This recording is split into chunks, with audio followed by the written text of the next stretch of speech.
கம்ப்யூட்டர்ல ஒரு செய்தி போட்டீங்கன்னா எவ்வளோ பெரிய செய்தியா இருந்தாலும் அது இறுக்கி சுருக்கி அங்கே இருப்பு வைக்கும்.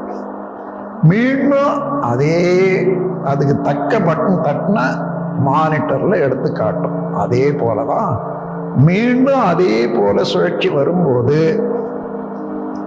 அந்த பதிவு எடுத்து காட்டும் தானாகவே. நாம எண்ணினாலும் அதே பதிவு நாம் எதை பார்த்தோமோ அதே போல காட்டும். இல்ல தானாகவும் அந்த சுழற்சி வந்ததுன்னா அதை எடுத்து காட்டும்.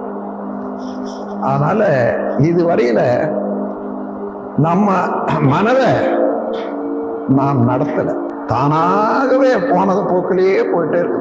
ஆனா ஒவ்வொன்றும் பதிவா இருக்கு. அது வழியே தான் இது வரைக்கும் நாம் என்ன செய்தோமோ என்ன அடைஞ்சோமோ அந்த பதிவின்படியே தான் நாம் வாழ்ந்துகிட்டே இருக்கோம். அந்த பதிவின் வழியே தான் நம்ம ஆள் வழியும் நாம் நடந்துட்டு இருக்கோம். ஆனா நாம நினைச்சு இது செய்யணும், இப்படித்தான் செய்யணும் என்று பதிவு செய்யக்கூடிய ஒரு பயிற்சி வந்ததுன்னா அதுதான் மனவளக்கலை, அதுதான் தியானம். வாழ்க வளமுடன்.